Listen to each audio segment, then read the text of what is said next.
ഓട്ടത്തിനിടയിൽ tourist ബസ്സിന് തീപിടിച്ചു. ബസ്സിന് മുന്നിൽ നിന്നും തീ പടർന്നത് ശ്രദ്ധയിൽപ്പെട്ടതോടെ ഡ്രൈവർ ബസ് നിർത്തി യാത്രക്കാരെ പുറത്തിറക്കി വൻ ദുരന്തമൊഴിവാക്കി.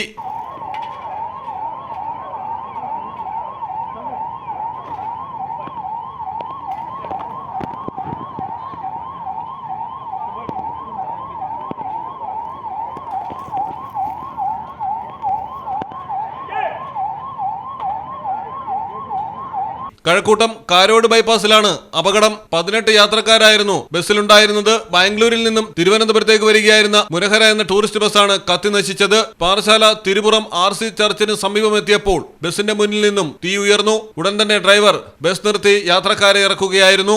നെയ്യാറ്റിൻകരയിൽ നിന്നും പൂവാറിൽ നിന്നും ഫയർഫോഴ്സ് യൂണിറ്റ് എത്തിയാണ് തീയണച്ചത്.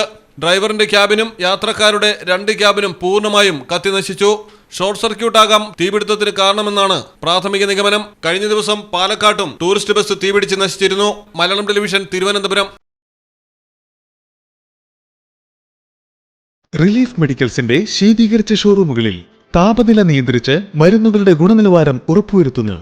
ലോകോത്തര ബ്രാൻഡുകൾക്ക് മികച്ച ഓഫറുകൾ റിലീഫിൽ മാത്രം.